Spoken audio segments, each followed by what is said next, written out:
afternoon, dear students. Now we are going to discuss about photosynthesis.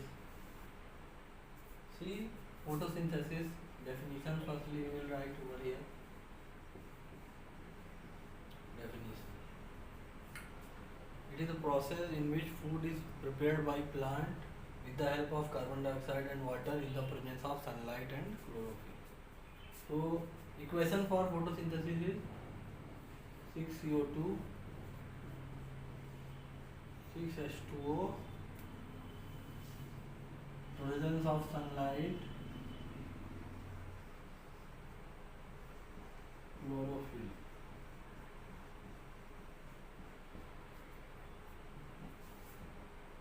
Give rise to C6H12 O6 plus 6O2.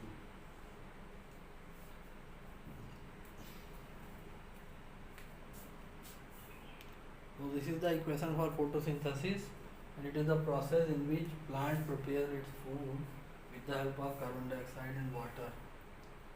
Factors affecting photosynthesis means photosynthesis को कौन कौन से factors affect करते हैं. See, firstly, light intensity affects the rate of photosynthesis.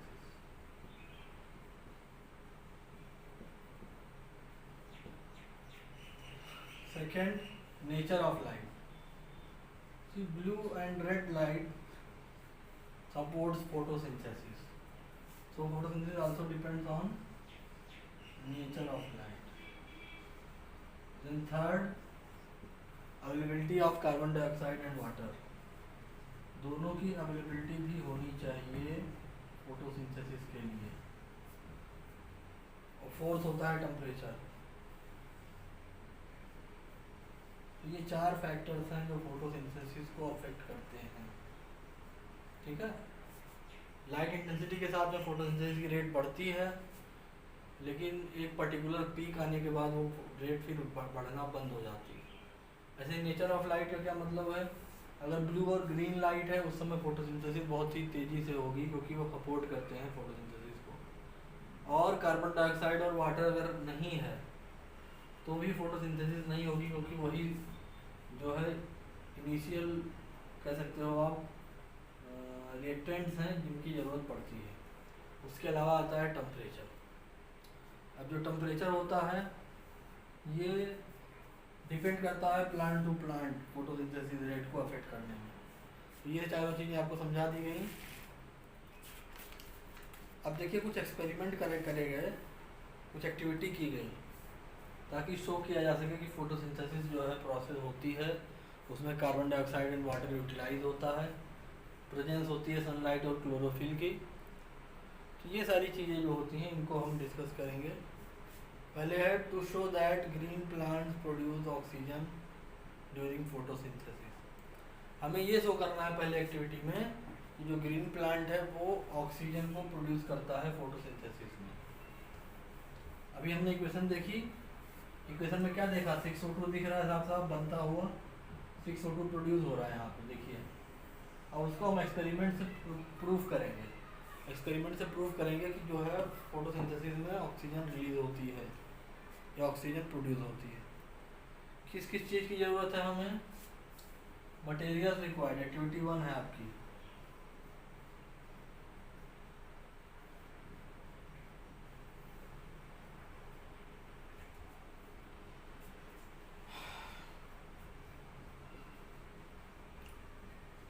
Materials required.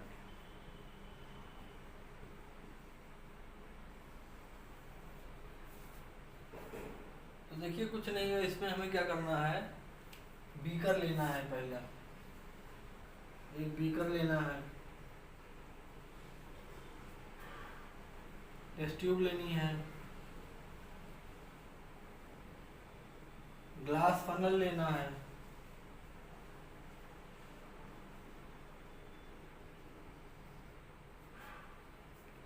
और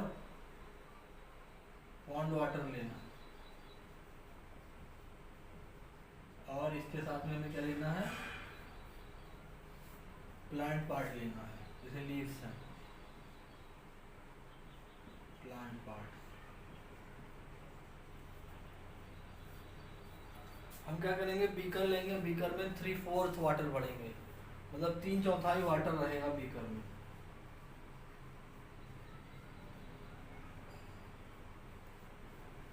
three fourth water.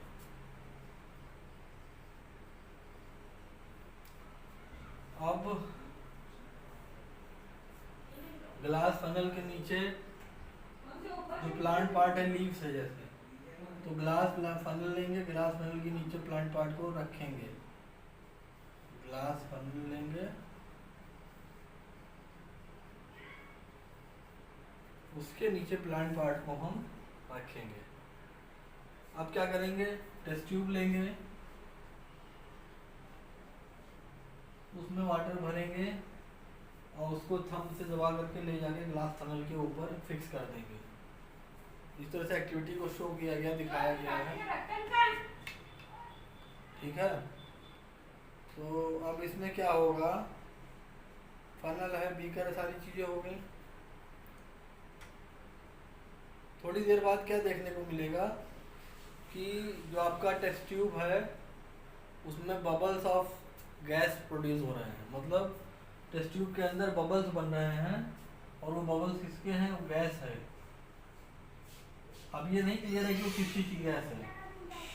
Test tube पूरा full भर जाएगा,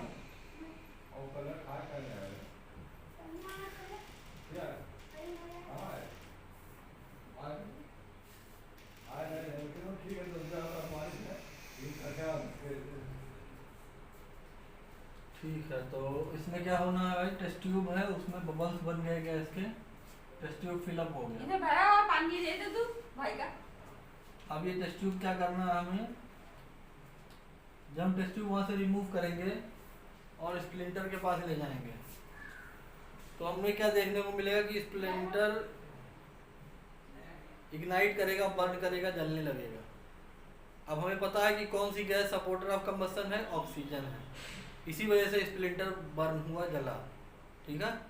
तो इससे ये प्रूव हो गया कि oxygen is produce during photosynthesis. जो ऑक्सीजन है वही फोटोसिंथेसिस के दौरान प्रोड्यूस होती है। तो ये एक्टिविटी 1 थी, ये सबको क्लियर हो गई होगी, आई होप। अब मैं आगे बढ़ूँगा एक्टिविटी 2 के लिए।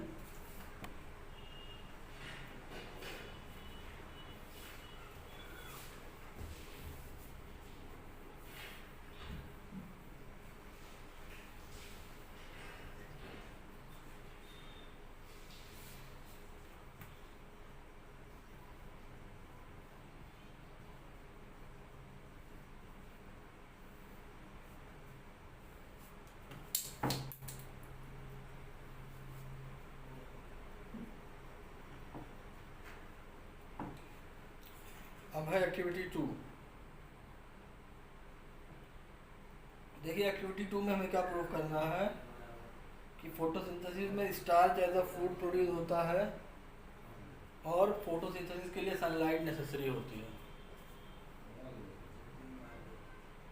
इसमें हमें क्या क्या किस किस चीज़ की ज़रूरत पड़ेगी, हमें प्लांट की लीफ लेनी है, एल्युमिनियम फॉइल लेना है, अल्कोहल लेना है, आयोडीन सॉल्यूशन लेना है, टेस्ट ट्यूब लेना है, और बीकर लेना है,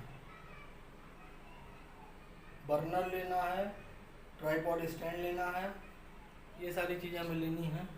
तो ये सब मटेरियल्स रिक्वायर्ड में आएंगे, क्या क्या चीज़ें हमें ज़रूरी हैं।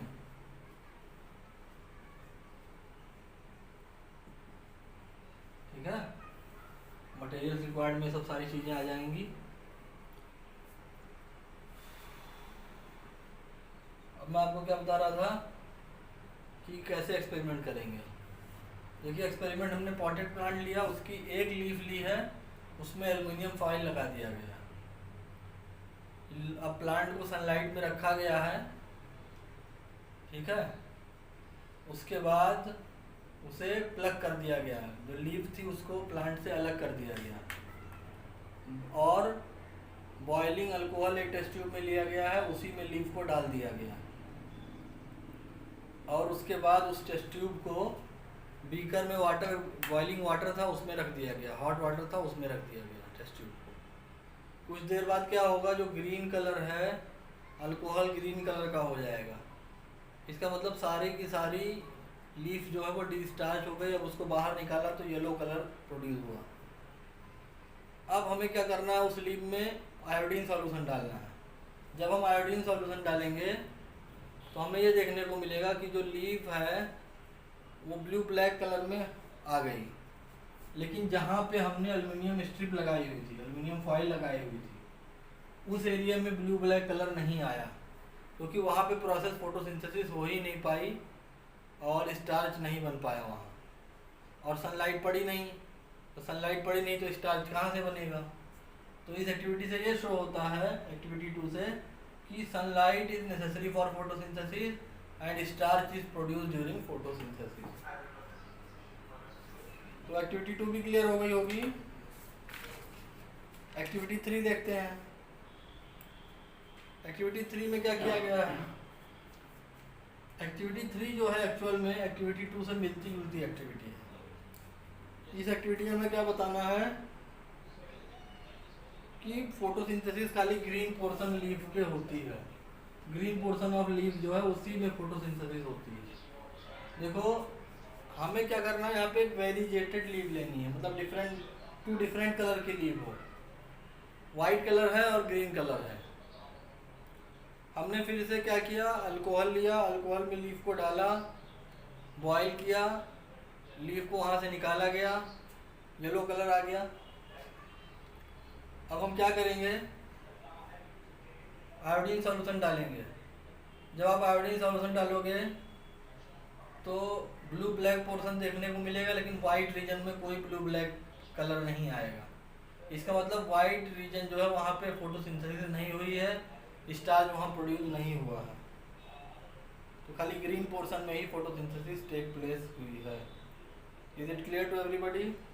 ये 3 एक्टिविटी थी आपकी, ये मैंने आपको बता दी। अब रिक्वायरमेंट फोटोसिंथेसिस की कौन कौन सी हैं और वो कहाँ से प्लांट ऑब्टेन करता है। ठीक है, रिक्वायरमेंट आपके सामने लिखी है, ये इक्वेशन लिख दिया मैंने, यही रिक्वायरमेंट है कि कार्बन डाइऑक्साइड कहाँ से मिलता है। बार बार बताया कि एटमॉस्फेयर से मिलता है।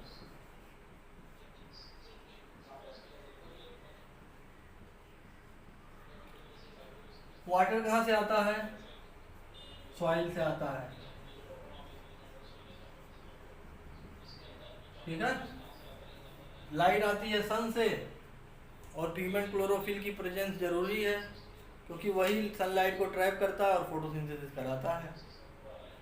तो क्लोरोफिल पिगमेंट कहाँ से आएगी, लीव्स में प्रेजेंट है वो पिगमेंट ग्रीन लीव्स में पाई जाती है। ग्रीन लीव्स में पाई जाती। रिक्वायरमेंट क्लियर हो गई। अब role of leave in photosynthesis. Leaves का क्या रोल है फोटोसिंथेसिस में, हम लोग ये पढ़ेंगे आगे कि लीव का क्या रोल है फोटोसिंथेसिस में। तो देखो जो लीव्स होती हैं उन्हीं में ग्रीन कलर पिगमेंट क्लोरोफिल पाई जाती है, इसी वजह से उनका कलर ग्रीन होता है। और फोटोसिंथेसिस में कार्बन डाइऑक्साइड को एटमॉस्फेयर से अब्जॉर्ब करती है थ्रू स्टोमेटा। अब स्टोमेटा के थ्रू ही ट्रांसपिरेशन भी होता है, आपको पढ़ाया था अभी थोड़ी देर पहले, या पढ़ाया गया है आपको कि स्टोमेटा के थ्रू एक्सचेंज ऑफ गैस होता है। कार्बन डाइऑक्साइड जो है एटमॉस्फेयर से लीफ में आ जाती है, कार्बन डाइऑक्साइड एटमॉस्फेयर से लीव्स में आ जाती है। तो ये स्टोमेटा जो है ये बहुत ही मेजर रोल प्ले करता है, जो कि स्ट्रक्चर कहाँ प्रेजेंट होता है, लीव्स में प्रेजेंट होता है। स्टोमेटा क्या है, प्लूरल फॉर्म है, इसका सिंगुलर फॉर्म स्टोमा है, इसको कहते हैं पोर। तो इस तरह से क्या होता है, फोटोसिंथेसिस की प्रोसेस लीव में होती है। अब ये पोर कैसे ओपन होता है और क्लोज होता है ये समझना होगा। इस पोर के किनारे पे गार्ड सेल्स लगे होते हैं। क्या लगा होता है, a pair of guard cells present होते हैं। अब ये गार्ड सेल्स ही पोर को रेगुलेट करते हैं या स्टोमेटा को रेगुलेट करते हैं। गार्ड सेल्स दो शेप के होते हैं, एक होता है बीन शेप्ड,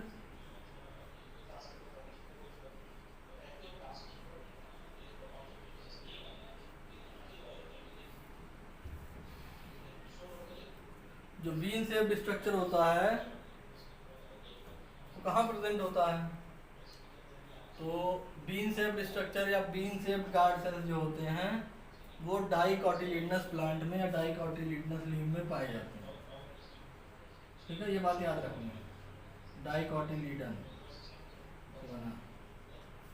और जो डंबल शेप के गार्ड सेल्स होते हैं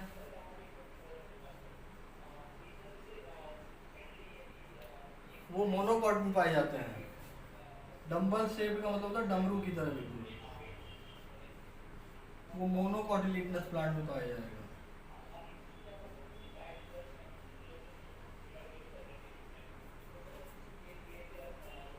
ठीक है, अब इन्होंने फंक्शनिंग ऑफ स्टोमेटा को क्लियर किया है कि कब गार्ड सेल्स ओपन होते हैं, सॉरी कब स्टोमेटा ओपन रहता है, कब स्टोमेटा क्लोज होता है, उस स्टोमेटा को कैसे रेगुलेट किया जाता है, ये हम पढ़ लेंगे तो हमारा फोटोसिंथेसिस क्लियर हो जाएगा, ख़त्म हो जाएगा।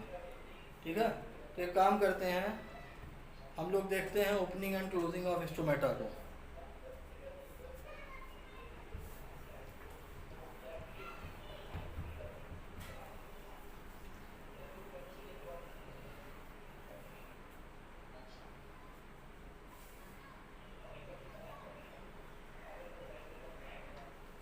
या रेगुलेशन ऑफ गार्ड सेल्स।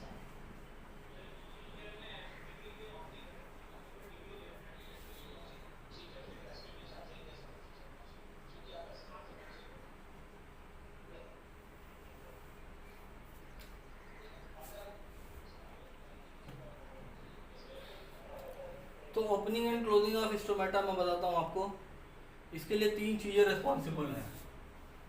पहला है लाइट, दूसरा क्या है, वाटर है, तीसरा क्या है, CO2। ये 3 चीज़ें जो होती हैं ये ओपनिंग और क्लोजिंग ऑफ स्टोमेटा के लिए रिस्पॉन्सिबल हैं। ठीक है, चलो ठीक है, देखते हैं। लाइट होती है तो गार्ड सेल को एक्टिवेट कर देती है, लाइट की प्रेजेंस है, उस लाइट ने क्या किया, गार्ड सेल्स को एक्टिवेट कर दिया। जब गार्ड सेल्स एक्टिवेट होंगे उनमें के आयन एंटर होगा, पोटेशियम आयन।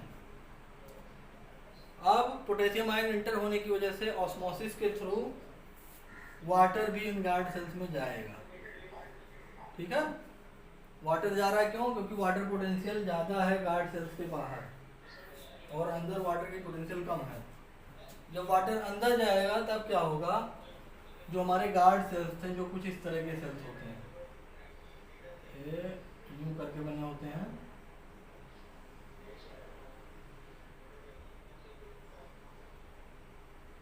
यूं करके बने होते हैं। ठीक है, तो गार्ड सेल्स क्या होते हैं, स्वेल कर जाते हैं। ये गार्ड सेल्स हैं किनारे किनारे पे,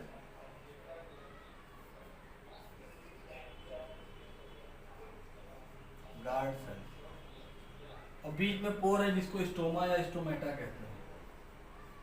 जब एक पोर होता है तो उसको स्टोमा कह दिया जाता है, बहुत सारे स्टोमेटा के पोर होते हैं तो उसको स्टोमेटा कहते हैं। ठीक है, तो ओपनिंग ऑफ स्टोमेटा क्लियर हुआ, गार्ड सेल स्वेल अप हो गए और पोर जो है वो वाइड हो गया, जिसको स्टोमेटा कहते हैं, वो खुल गया, स्टोमेटा ओपन हो गया, पोर वाइड हो गया। लेकिन नाइट में क्या होता है, यही लाइट प्रेजेंस नहीं होती है, नाइट टाइम में लाइट प्रेजेंस नहीं होती है। तो नाइट टाइम में क्या होता है, के आयन बाहर जाने लगता है और जो गार्ड सेल होते हैं जो स्वेल अप हुए हैं वो गार्ड सेल श्रिंक कर जाते हैं। क्या कर जाते हैं, श्रिंक कर जाते हैं।